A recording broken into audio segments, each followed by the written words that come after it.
مدارس زندہ باد، میرے مدارس زندہ باد، دینی مدارس زندہ باد، میرے مدارس زندہ باد، دیا ہے امن کا پیغام یہ دینی مدارس نے، دیا ہے امن کا پیغام یہ دینی مدارس نے، دیا ہے امن کا پیغام یہ دینی مدارس نے، دیا ہے امن کا پیغام یہ دینی مدارس نے۔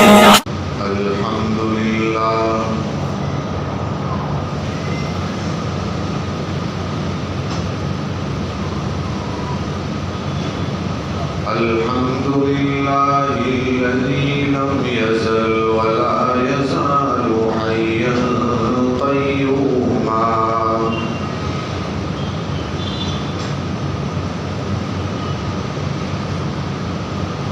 حيا قيوما سميعا قديرا مدبرا بصيرا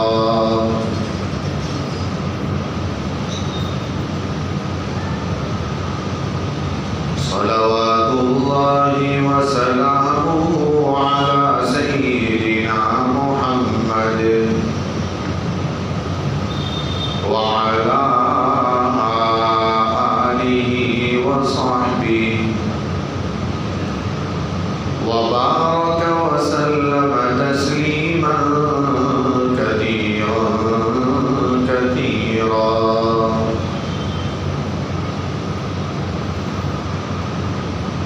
أما بعد أعوذ بالله من الشيطان الرجيم بسم الله الرحمن الرحيم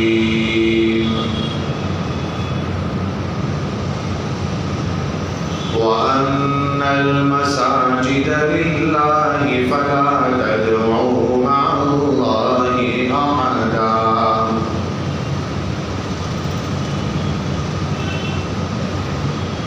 وقال تعالى إنما يعمر مساجد الله من آمن بالله واليوم الآخر وأقام الصلاة وآتى الزكاة ولم يخش إلا الله فعسى أولئك أن يكونوا من المهتدين صدق الله العظيم اللهم صل على سيدنا محمد وعلى آل سيدنا محمد وأصحابه وأزواجه وبارك وسلم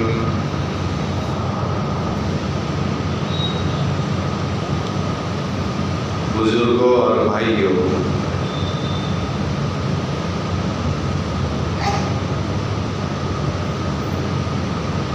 اللہ تبارک و تعالی نے اس کائنات کو اشرف المخلوقات یعنی انسان کے لیے بنایا اور سجایا۔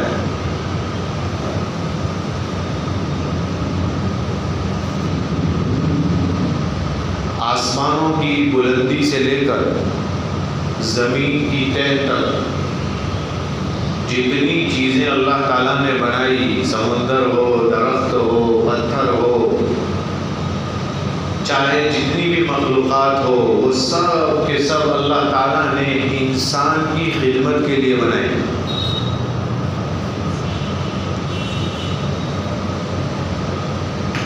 ایک مثال سے اس کا اندازہ آئے گا۔ پانی کا ایک گھونٹ جب ہم پیتے ہیں تو ہمیں اس کا احساس نہیں ہوتا کہ یہ پانی میرے ہونٹ تک جو پہنچا ہے اس کے پیچھے کتنے لوگوں کی محنت ہے۔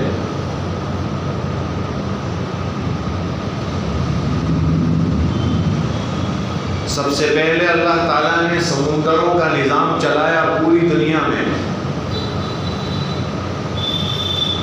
اور آپ سب جانتے ہیں کہ سمندر کا جو پانی ہے وہ نمکین ہوتا ہے، کھارا ہوتا ہے۔ اگر یہ کہہ دیتے کہ یہی پانی پینا ہے تو کیا ہوتا؟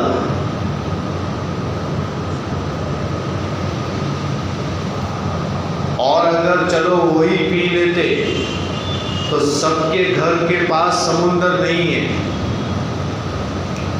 جن کے گھر کے پاس سمندر ہے ان کے لیے آسان تھا، لیکن جن کے گھر کے پاس سمندر نہیں ہے ان کے لیے کتنا مشکل ہوتا۔ پانی کو اپنے گھر تک پہنچانے کے لیے پتہ نہیں کیا کیا کرنا پڑتا۔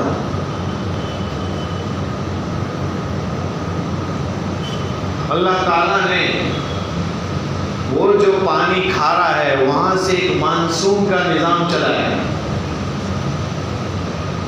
اور وہاں سے بھاپ اٹھتی ہے، آسمانوں پر جاتی ہے، اور ہوا میں اللہ تعالیٰ نے ایک ایسا فلٹر نظام بنایا کہ یہی پانی کھارا اوپر جا کر میٹھا بن جاتا ہے۔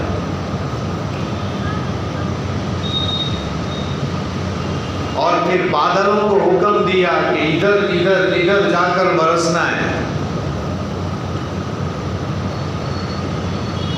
وہ بادل چلتے ہیں، پھر بارش کا بھی ہر جگہ ایک موسم متعین کیا۔ ہر سال ایسا نہیں ہے کہ پورے 12 مہینے بارش برستی۔ اگر پورے 12 مہینے بارش برسے تو چلنا مشکل ہو جائے۔ چند مہینے برستی ہے، لیکن چند مہینے برسے گی، بقیہ مہینوں کے لیے پانی کا کیا، یہ بھی مشکل ہے، اس لیے کہ چند مہینوں میں انسان کتنا بھر سکتا ہے پانی۔ تو وہ بادل چلتے ہیں، کچھ علاقوں میں برستے ہیں، وہ اللہ کے حکم کے محتاج ہوتے ہیں، کدھر برسنا ہے کدھر نہیں برسنا ہے۔ چند مہینے برستے ہیں، لیکن پانی جو ہے سب جگہ برستا ہے۔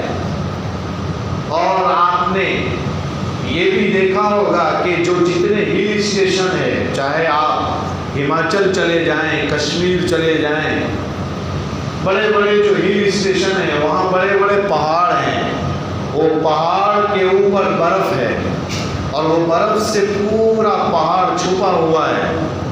لوگ صرف اس کو دیکھنے کے لیے کتنے کتنے دور کا سفر کرتے ہیں، وہاں تک پہنچتے ہیں، لیکن وہ جو برف ہے پہاڑوں پر وہ بھی ایک نظام کے تحت ہے۔ اس پر سورج کی گرمی گرتی ہے تو پھر وہ وہاں سے پانی نکلتا ہے، وہ برف پگھلتا ہے، اور اللہ تعالیٰ نے زمینوں کے اندر پائپ سسٹم بنایا ہے، وہاں انسان کا کچھ نہیں ہے، اور وہ پائپ سسٹموں کے ذریعے سے دنیا کی ہر زمین کے نیچے پانی پہنچتا ہے۔ وہ انہی پہاڑوں کے اوپر جو برف ہے وہ جو برستا ہے اس سے پہنچتا ہے۔ اسی لیے بس انسان کو تو صرف اتنا کہا ہے، اور یہاں پانی چاہیے، کھودیے، تھوڑا سا مشین لگائیے اور کھینچ لیجئے۔ وہ پانی یہاں نہیں تھا، بلکہ وہ پانی تو ان پہاڑوں سے اتر کر وہ اللہ کی جو غیبی مدد ہے، غیبی نظام ہے، اس کے ذریعے سے یہاں تک پہنچا ہے۔ پھر جب ہمارے پاس پانی پہنچتا ہے، ہم کو صرف اس مذہب نے، اسلام نے، سرکار نے صرف اتنا بتایا ہے، سب کا شکریہ ادا کرنے سے پہلے صرف بسم اللہ پڑھ لے، کام ہو جائے گا اس کا۔ اس لیے پانی پینے سے پہلے بسم اللہ پڑھنا ہے، ویسے ہر چیز سے پہلے بسم اللہ پڑھنا ہے۔ بسم اللہ کہہ کر، بسم اللہ پڑھ کر انسان یہ بتا رہا ہے کہ اس ذات کا میں کتنا شکریہ ادا کروں، چلو اسی نے ہم تک پہنچایا ہے تو اس کا نام لے کر ہی پانی پی لیتا ہوں۔ اور کہتے ہیں کہ جب بسم اللہ پڑھ کر پانی پیتا ہے اس میں برکت ہوتی ہے، بسم اللہ پڑھ کر کھاتا ہے تو برکت ہوتی ہے، وہ کھانا، وہ پانی، وہ چیز اسے نقصان نہیں پہنچاتی۔ دیکھیے یہ اللہ کا نظام ہے، کتنی چیزیں اس کے پیچھے صرف انسان کی خدمت کے لیے لگی ہوئی ہے۔ معلوم ہوتا ہے سب کو اللہ تعالیٰ نے اشرف المخلوقات یعنی انسان کے لیے ہی بنایا ہے، اور فرمایا انسان کو کس کے لیے بنایا؟ فرمایا انسان کو اللہ کے لیے بنایا۔ قرآن کریم میں ہے وَمَا خَلَقْتُ الْجِنَّ وَالْإِنسَ إِلَّا لِيَعْبُدُونَ، میں نے جنات اور انسان کو پیدا ہی اس لیے کیا ہے تاکہ وہ میری عبادت کرے، مجھے پہچانے، میری معرفت حاصل کرے۔ اسی لیے اللہ تعالیٰ نے انسان کو بنایا عبادت کے لیے، پہچان کے لیے۔ عبادت کے کیا معنی ہے؟ بندگی۔ عبادت کے معنی آتے ہیں غلامی، مطلب ہمیں یہ سکھایا کہ انسان ہر موڑ پر بندگی اختیار کرے، عاجزی اختیار کرے، تواضع اختیار کرے، اپنے آپ کو جھکائے۔ نبی کریم صلی اللہ علیہ وسلم تواضع کے سب سے اعلیٰ نمونے ہیں۔ آپ صلی اللہ علیہ وسلم فرمایا آپ میں اتنا تواضع تھا، اتنی عاجزی تھی کہ آپ کھانا بھی تناول فرماتے تھے تو کھانا کھاتے ہوئے بھی آپ فرماتے ہیں آکلو کما یاکل العبد، میں ایسے کھاتا ہوں جیسے ایک غلام کھاتا ہے۔ یہ آپ کا تواضع، یہ آپ کا تواضع تھا۔ یعنی ہر موڑ پر ہمیں بندگی سکھائی، ہر موڑ پر ہمیں غلامی بتائی، اللہ کی، کسی اور کی نہیں۔ ہمیں عاجزی کرنا سکھایا، ہمیں تواضع اختیار کرنا سکھایا، اور فرمایا یہی بندگی کے لیے اللہ تعالیٰ نے ہم سب کو مختلف عبادتیں دی۔ سب عبادتوں کا مقصود، سب عبادتوں کا حاصل ایک ہی ہے، یعنی اللہ کو راضی کرنا، اللہ تک پہنچنا۔ لیکن آزمائش کے لیے اور تربیت کے لیے سب سے بڑی عبادت جو بتائی گئی ہے وہ نماز ہے۔ توحید کے بعد سب سے پہلا نمبر عبادات میں آتا ہے نماز کا۔ اشرف العبادات کہا جاتا ہے، اعظم العبادات کہا جاتا ہے، یعنی عبادتوں میں سب سے بڑی عبادت نماز ہے۔ قرآن کریم میں نماز کا تذکرہ تقریباً 95 جگہوں پر آیا ہے، 95 ٹائمز، 95 مرتبہ آیا ہے۔ حدیث شریف میں حدیث کا بہت بڑا ذخیرہ ہے، الگ الگ ٹاپک سے، الگ الگ عنوان سے حدیث کی کتابوں میں حدیثیں آتی ہے۔ فرمایا نماز کے عنوان سے بہت بڑا ذخیرہ حدیثوں میں موجود ہے، کتابوں میں موجود ہے۔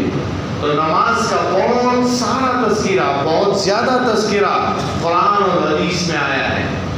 فرمایا نماز یہ ایک ایسی عبادت ہے کہ شروع کرنے سے لے کر آخر تک انسان پورا کا پورا بندہ بن جاتا ہے، غلامی اختیار کرتا ہے، عاجزی اختیار کرتا ہے، خاموش ہو جاتا ہے، ساکن اور جامد ہو جاتا ہے، ایک دم ٹھہر جاتا ہے۔ فرمایا کہ جیسے ہی نماز شروع ہوتی ہے قیام کی حالت میں انسان ایسے کھڑا رہتا ہے جیسے کوئی اقراری مجرم، کوئی بہت بڑا گنہگار اللہ کے دربار میں ہاتھ باندھ کے کھڑا ہے۔ اسی طریقے سے رکوع میں انسان اللہ کے سامنے کمر تک اپنا سر جھکا دیتا ہے۔ سجدے میں انسان اپنی زندگی کا جو سب سے بڑا وقار ہے وہ پیشانی اور ناک ہے۔ یہی تو پوری دنیا کا حاصل ہے آج کل کا، یہ ناک اور پیشانی بھی انسان اللہ کے سامنے جھکا دیتا ہے۔ فرمایا آپ پوری نماز میں نہ بات کر سکتے ہیں، نہ چل سکتے ہیں، نہ حرکت کر سکتے ہیں، کچھ بھی نہیں کر سکتے۔ آنکھ وہی دیکھے گی جو اللہ کے رسول نے بتایا ہوگا، زبان اتنا ہی بولے گی جتنا اللہ کے رسول نے بولا ہوگا، اس سے زیادہ کچھ بھی نہیں بول سکتے۔ یہ پوری نماز بندگی کا نام ہے، پوری نماز غلامی کا نام ہے۔ فرمایا جب اتنی عظیم عبادت ہے، اتنی بڑی عبادت ہے، تو ایسی چیز، ایسی عبادت کو کرنے کے لیے بھی کوئی ایسی جگہ چاہیے کہ جس جگہ پر وہ یہ عبادت کرے گا تو اس کا ذہن نہ بھٹکے، اس کا دل ادھر ادھر نہ ہو جائے، اس کا دماغ ادھر ادھر نہ ہو جائے، اس کی سوچ اور فکر کہیں ادھر ادھر نہ چلی جائے۔ فرمایا اس کے لیے جگہ مسجد کو متعین کیا کہ وہاں جا کر نماز پڑھے گا تو دل لگے گا، دھیان لگے گا، سوچ اس کی ایک طرف جائے گی، فکر اس کی ایک طرف جائے گی۔ یہ اور بات ہے کہ اسلام کی اور اس دین کی خصوصیات میں سے ہے کہ نماز دنیا کی کسی بھی زمین پر پڑھی جا سکتی ہے، اس کے لیے کوئی مسئلہ نہیں ہے۔ پہلی امتوں میں ایسا نہیں تھا، پہلی امتوں کا مسئلہ تو ایسا تھا، ان کو عبادت کے لیے جگہ بتائی گئی، اس کے علاوہ وہ کہیں بھی عبادت نہیں کر سکتے تھے۔ آپ صلی اللہ علیہ وسلم پر قربان جائیے کہ آپ نے آ کر ہمارے لیے آسان کر دیا۔ فرمایا کسی بھی جگہ پر آپ چاہے ہوا میں اڑ رہے ہوں، چاہے آپ زمین کے نیچے ہوں، چاہے آپ ٹرین کا سفر کر رہے ہوں، چاہے آپ کسی بھی جگہ پر ہوں، فرمایا نماز پڑھنا آپ کے لیے آسان ہے۔ پوری زمین اس امت کے لیے پاک کر دی گئی ہے، کہیں بھی نماز پڑھ سکتے ہیں، لیکن اس کے باوجود بھی مسجد کو مختص کیا ہے تاکہ اس کا ذہن لگے، اس کا دل لگے، اس کی فکر ادھر ادھر نہ ہو، اس کی سوچ ادھر ادھر نہ ہو۔ اس کے لیے مسجد کو خاص کیا ہے۔ مسجد کے کیا معنی ہے؟ مسجد عربی زبان کا لفظ ہے، اس کے معنی آتے ہیں سجدہ کرنے کی جگہ۔ سجدہ کرنے کی جگہ یہ مسجد کا معنی ہے۔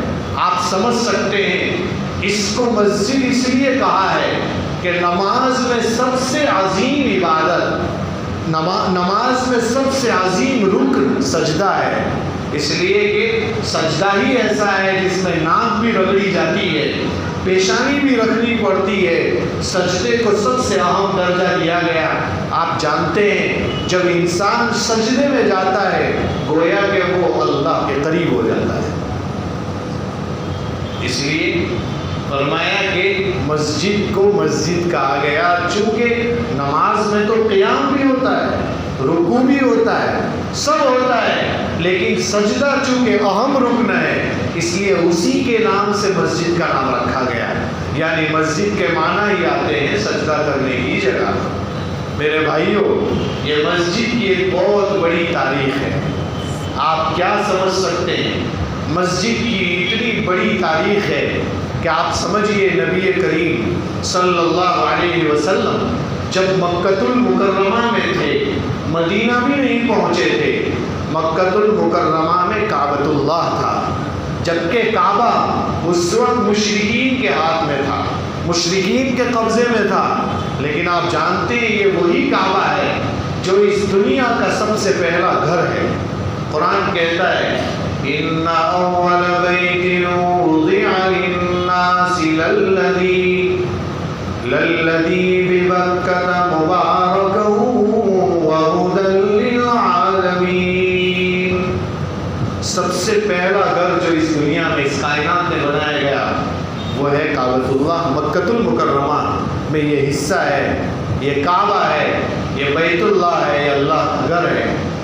فرمایا اس کے بعد جو گھر بنایا گیا ہے وہ آپ سمجھ سکتے ہیں مسجد اقصیٰ کو بنایا گیا، یہ دوسرے نمبر کا یہ اللہ کا گھر ہے۔ نبی کریم صلی اللہ علیہ وسلم جب مدینہ المنورہ پہنچے، جب نبی کریم صلی اللہ علیہ وسلم مدینہ المنورہ پہنچے ہیں، وہاں جہاں آپ کا اصل قیام ہونے والا ہے اس سے 5 کلومیٹر پہلے قبا نام کی بستی ہے، وہاں آپ رک گئے اور وہاں بھی مسجد کی بنیاد ڈالی۔ وہاں ایک مسجد کم وقت میں تعمیر کروائی اور اس کا نام مسجد قبا ہے۔ قرآن کریم میں لمسجد اسس علی التقوی، یہ سورہ جو توبہ کی آیت ہے اور اس میں مسجد قبا کا تذکرہ ہے۔ اور اس کے بعد آپ 5 کلومیٹر دور جا کر آپ ایک جگہ قیام پذیر ہوئے جو گھر حضرت ابو ایوب انصاری رضی اللہ تعالیٰ عنہ کا تھا۔ یہ بہت مشہور واقعہ ہے کہ آپ کی اونٹنی اسی جگہ روکی جہاں حضرت ابو ایوب رضی اللہ عنہ کا گھر تھا۔ آپ آپ انداز لگائیے. مجھے یہاں اس مناسبت سے ایک بات یاد آتی ہے کہ صحابہ دین کے لیے کیسے قربان ہوتے تھے, کتنی قربانی دیتے تھے. سرکار مدینے میں سب سے پہلے ابو ایوب کے گھر رہے ہیں, لیکن حال یہ ہے کہ یہی ابو ایوب اسلام میں اللہ کی راہ میں شہید ہونے کے لیے ترکی کا سفر کرتے ہیں, اور انتقال ان کا ترکی میں ہوتا ہے, اور دفن وہی ہوتے ہیں جس کے گھر سرکار سب سے پہلے رہے. لیکن وہ شخص مدینے میں مدفون نہیں ہوتا, وہ شخص ترکی جا کر مدفون ہوتا ہے. انداز لگا سکتے ہیں دین کو پہنچانے کے لیے, دین کی ایک ایک فضیلت کو حاصل کرنے کے لیے صحابہ نے کیسی قربانی دی. میرے بھائیوں, یہاں اس جگہ جب آپ رکے, بالکل اسی کے سامنے 2 یتیم بچوں کی زمین تھی, اور اس کو آپ صلی اللہ علیہ وسلم نے خریدا. یتیم بچوں نے یہ کہا کہ اللہ کے رسول ہم ایسے ہی دینا چاہتے ہیں یہ زمین. فرمایا نہیں, میں ایسے نہیں لوں گا. آپ نے خریدی اور اسے اللہ کی راہ میں وقف کی, اور وہیں پر مسجد تعمیر ہوئی, اور تعمیر کرنے والوں کی بھی سرکار نے فضیلت بیان کی. فرمایا جو مسجد اللہ کا گھر اللہ کے لیے بنائے گا, چاہے اس میں ایک اینٹ جیسا اس کا حصہ لگا ہو, فرمایا اللہ کی رحمت جوش میں آ کر اسے ایک اینٹ کے بدلے میں بھی جنت میں ایک محل دے گی. آپ انداز لگا سکتے ہیں. اور صرف تعمیر کرنے کی فضیلت نہیں بیان کی, بلکہ تعمیر میں خود سرکار نے بھی حصہ لیا. آپ اینٹیں اٹھا اٹھا کر جاتے تھے.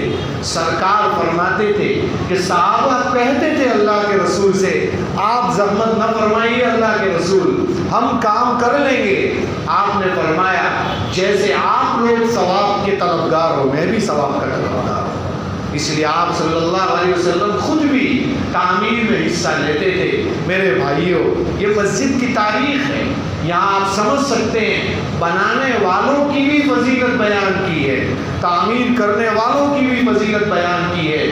جہاں تعمیر کرنے والوں کی فضیلت ہے, جہاں ہمارا یہ فریضہ ہے کہ مسجد بنائی جائے, اس میں حصہ لیا جائے, وہاں ہمارا یہ بھی فریضہ ہے کہ جو مسجد بن چکی ہے اس کی حفاظت کی جائے. یہ ہمارا دوسرا اہم ترین فریضہ ہے. آج کل کے حالات آپ کے سامنے ہیں, مجھے زیادہ کوئی تفصیل میں جانے کی ضرورت نہیں کہ جہاں دیکھو وہاں ہماری مسجدوں کے اوپر کیا کیا ہو رہا ہے, مجھے کہنے کی ضرورت نہیں. میں صرف اتنا کہنا چاہتا ہوں میرے بھائیوں کہ جیسے وہاں بنانے کی فضیلت ہے, تو وہاں ہمیں یہ بھی سمجھنا پڑے گا مسجد کی حفاظت بھی مسلمانوں کی اہم ذمہ داری ہے. اور آج کل اس ذمہ داری سے شاید ہم دور ہوتے جا رہے ہیں. میرے بھائیوں, مولانا خالد سیف اللہ صاحب رحمانی دعوت برکاتہم نے تفصیل سے ایک مضمون لکھا ہے. اس میں انہوں نے بہت ساری باتیں بیان کی ہیں, جس کا 2-4 منٹ میں خلاصہ پیش کر کے اپنی بات ختم کرتا ہوں. وہ صرف اور صرف یہ کہنا چاہتے ہیں کہ جیسے مسجد کو بنانے کی فضیلت ہے, وہاں یہ بھی ہے کہ انسان اس کی حفاظت کی فکر کرے, مسلمان اس کی حفاظت کی فکر کرے. حفاظت کے لیے پہلا کام کیا ہے؟ تو فرمایا کہ جہاں یہ ملک جمہوری ملک ہے, جہاں سب لوگ بستے ہیں, ہر طرح کی قومیں بستی ہے, وہاں اگر کسی کی پاکیزہ چیز کے ساتھ چھیڑ چھاڑ ہو, تقدس کو پامال کیا جا رہا ہو, وہاں کم سے کم مسلمانوں کو ناراضگی کا اظہار تو کرنا چاہیے. ناراضگی کا اظہار ہو اور ساتھ ساتھ میں امن بھی برقرار رہے, فتنہ نہ ہو, فساد نہ ہو, یہ بھی سامنے رکھنا پڑے گا. اس کے ساتھ ساتھ کچھ پوزیٹیو پہلو بھی کرنے چاہیے, اختیار کرنے چاہیے. وہ پوزیٹیو باتیں کیا ہیں؟ انہوں نے بتایا سب سے پہلا کام یہ ہے کہ مسجدوں کو آباد کرنا چاہیے. یہ سب سے پہلا کام بتایا, تبھی مسجد دشمنوں کے شر سے محفوظ ہو سکتی ہے. انہوں نے بڑی عجیب دلیل دی. فرمایا جو گھر ویران ہوتا ہے اس گھر میں چور گھس جاتے ہیں, جو گھر ویران ہوتا ہے اس گھر میں ڈاکو گھس جاتے ہیں. فرمایا جو گھر ویران ہوتا ہے وہ چور اور ڈاکوؤں کی آماجگاہ بن جاتا ہے. تو پھر چاہیے کہ مسجدوں کو آباد کرے تاکہ دوسرے لوگ اس میں داخل نہ ہو جائیں. اس لیے بہت سمجھنے کی ضرورت ہے میرے بھائیوں. میں ہمیشہ کہتا ہوں اور علماء کہتے ہی رہتے ہیں کہ رمضان جیسا مجمع دوسری نمازوں میں کیوں نظر نہیں آتا, جمعہ جیسا مجمع دوسری نمازوں میں کیوں نظر نہیں آتا. یہ ہماری بہت بڑی کوتاہی ہے. ہم دوسروں کو ڈانٹتے ہیں, دوسروں کو بولتے ہیں, تو کبھی یہ بھی سوچ لیا کریں کہ ہماری بھی کوتاہی ہے, ہم نے بھی کچھ کیا ہے, ہم نے بھی کچھ گڑبڑی کی ہے. میرے بھائیوں, اذان ہوتی ہے نا تو چائے کی دکانوں سے لوگ مسجد کی طرف نہیں آتے, پان کے گلوں سے لوگ نہیں ہٹتے, دکانوں پر مسلمانوں کی وہی بھیڑ ہے. تبھی تو لوگ پرنٹ میڈیا میں, سوشل میڈیا میں لکھتے ہیں کہ کیا ضرورت ہے اذان کی, اذان سن کے تمہارے مسلمان مسجد تو جاتے نہیں ہیں, تو پھر اذان کی ضرورت کیا ہے. میرے بھائیوں, یہ لکھنے والوں کو موقع ہم نے دیا ہے, کسی اور نے نہیں. آج ہم ہی یہ موقع دے رہے ہیں تو لوگ لکھ رہے ہیں. اسی طریقے سے مسجدوں کا حال, یہ اتنا بڑا مجمع نظر آتا ہے, یہ کوئی آسمان سے تو ٹپکا نہیں ہے, یہ ادھر ادھر ہی کہیں بس رہا ہے, مسجد کے اطراف میں ہی بس رہا ہے. اتنا بڑا مجمع جمعہ میں کہاں سے آ جاتا ہے؟ شاید یہ فجر بالکل گل کر رہا ہے, دوسری نمازیں گل کر رہا ہے, یا تو وہ دنیا میں ملوث ہے, دنیا کے کاروبار میں لگا ہوا ہے. میرے بھائیوں, مسجدوں کی حفاظت کا پہلا قدم یہ ہے, مسجدوں کو آباد کریں, یہ پہلا قدم ہے. دوسری چند چیزیں انہوں نے ذکر کی ہے, اس میں یہ بھی ذکر کیا ہے کہ مسجدیں پہلے ہمارے بادشاہوں نے پتہ نہیں کہاں کہاں بنوا دی, جب ان کا راج تھا اس وقت کہاں کہاں مسجدیں بن گئی. ہمیں اس شہر میں رہتے ہوئے اتنا اندازہ نہیں, ورنہ دہلی کے اطراف میں, چونکہ وہ دہلی ہی مین مرکز تھا تو اس کے اطراف میں بہت ساری مسجدیں بنوا دی. آج وہاں مسلمانوں کی بستی نہیں, مسلمان وہاں رہتے نہیں, وہ مسجد ویران ہو گئی ہے. انہوں نے لکھا ہے مولانا خالد سیف اللہ صاحب نے کہ وقف بورڈ والوں کو, اور جو اللہ تعالیٰ کے ایسے بندے ہیں جو خرچ کر سکتے ہیں, وہ شہروں میں مسجد نہ بنائیں بلکہ اسی مسجد کو آباد کرنے کی فکر کریں. اور آباد کرنے کے لیے کیا کرنا پڑے گا؟ تو انہوں نے بتایا کہ وہاں ایک مدرسہ قائم کر دیں, وہاں کوئی ایک ملی ادارہ قائم کر دیں, تعلیمی ادارہ قائم کر دیں, تاکہ وہاں کم از کم آنا جانا ہو جائے, تو پھر وہ مسجد بھی آباد ہو جائے. اور فرمایا اگر اس کا بھی انتظام نہ ہو تو پھر وہاں میٹنگ کرنی چاہیے موقع سے. جتنے دور مسلمان اس کے اطراف میں بستے ہیں ان کو کبھی اجتماع وہاں رکھ لینا چاہیے, کبھی وہاں جانا چاہیے, کبھی عید کی نماز وہاں پڑھ لینی چاہیے, کبھی موقع سے بیانات رکھ لینے چاہیے, تاکہ لوگوں کو پتہ چلے کہ یہ مسجد ہے. میرے بھائیوں, دوسروں کی جو عبادت گاہیں ہوتی ہیں نا, اس کو تو لوگ بیچ بھی سکتے ہیں, لیکن مسلمانوں کی عبادت گاہوں کو بیچ نہیں سکتے. فرمایا اللہ تعالیٰ ہی کی پوری زمین ہے, لیکن عارضی طور پر انسان اس کا مالک ہو جاتا ہے زمین کا, اسی لیے وہ لے بیچ کرتا ہے. یہ میری زمین ہے, آپ لے لو, خرید لو, اور پھر جب اس کی زمین ہوتی ہے تو وہ چاہے بیت الخلا بنا دے, چاہے وہ محل بنا دے, چاہے پھر وہ اسے کچھ بھی بنا دے, چاہے وہ گھوڑوں کا استبل بنا دے, کچھ بھی بنا دے, وہ اس کی زمین ہے. لیکن جب مسجد کی زمین کی بات آتی ہے تو اسلام کہتا ہے ایک بار جس آدمی نے زمین کو وقف کر دیا مسجد کے لیے, وہاں اب کچھ بھی تعمیر نہیں ہو سکتا ہے. اس زمین سے لے کر آسمان تک کا پورا خلا وہ مسجد ہی کے لیے ہوگا, کسی اور کے لیے نہیں. اس لیے وہاں کچھ نہیں کر سکتے.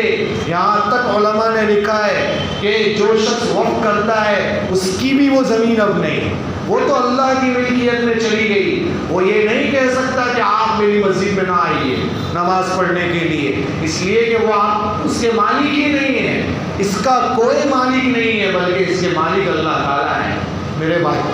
میرے بھائیوں, جب یہی بات ہے کہ مسجد ایک بار بن گئی اس کو ختم نہیں کر سکتے, تو پھر ہمیں چاہیے کہ جو بن چکی ہے اسے آباد کرنا چاہیے. میرے بھائیوں, آج کل عالیشان مسجدیں بہت بن رہی ہے, شاید اس پر اسٹاپ لگانا چاہیے, اس پر مہر لگانا چاہیے. مولانا فرماتے ہیں بہت ساری جگہ ایسی ہے کہ جہاں فیکٹریاں ہوتی ہیں اور فیکٹریوں میں مسلمان کام کرتے ہیں, تو عارضی طور پر وہاں مسجدیں بن جاتی ہیں. پھر یہ ہوتا ہے کہ ایک دن ایسا آتا ہے کہ فیکٹری بند ہو جاتی ہے, مسلمان اپنے گھروں کو چلے جاتے ہیں, پھر وہ مسجد ویران ہو جاتی ہے، اور پھر ہوتا یہ ہے کہ پھر وہ دوسروں کی نظروں میں کھٹکنے لگتی ہے کہ یہ کیا ہے۔ یہ میرے بھائیوں ہماری کوتاہی ہے۔ کیا ضرورت تھی اس جگہ مسجد تعمیر کرنے کی؟ علماء نے تو لکھا ہی ہے کہ آپ ایسی جگہوں پر مسجد تعمیر نہ کریں، بلکہ ایسی جگہوں پر ایک عبادت خانہ تعمیر کر دیں۔ اس میں گنجائش رہتی ہے اس کو کسی کے قبضے میں جائے، کوئی مسئلہ نہیں ہے۔ مسجد بن جائے گی، پھر اس کو ویران نہیں کر سکتے، کسی کو دے نہیں سکتے۔ تو میرے بھائیوں یہ بھی سوچنے کی ضرورت ہے۔ اور بہت ساری باتیں انہوں نے ذکر کی ہے، جمعہ کے مختصر وقت میں ہم ذکر بھی نہیں کر سکتے۔ بس میں صرف اتنا کہنا چاہتا ہوں کہ یہ اعدائے دین، جو دین کے دشمن ہیں، ان سے ہمیں بچنا ہو تو وہاں انہوں نے ایک مشورہ یہ بھی دیا ہے کہ مسلم وکیلوں کو سامنے آنا چاہیے، اور وہ قانون جانتے ہیں۔ آج کل ہمارے مسلمانوں کا مسئلہ یہ ہے، اپنا گھر بناتے ہیں تو روڈ کے اوپر ہی بنا دیتے ہیں۔ انہوں نے لکھا ہے کہ قانون جیسے ٹریفک کا ہے، جیسے قانون ریل گاڑی میں سوار ہونے کا ہے، ایسے ہی قانون زمینوں کا بھی ہے، کہاں تعمیر کر سکتے ہیں کہاں نہیں کر سکتے۔ مسلمان کچھ بھی کر لیتا ہے کہ اس میں سب شریک ہیں، چاہے مسلم ہو غیر مسلم ہو، کچھ بھی بنا دیتے ہیں۔ دو مسجدوں کے بیچ میں بھی لمبا فاصلہ ہونا چاہیے۔ آج کل چھوٹے چھوٹے علاقوں میں پتہ نہیں کتنی مسجدیں بن جاتی ہیں۔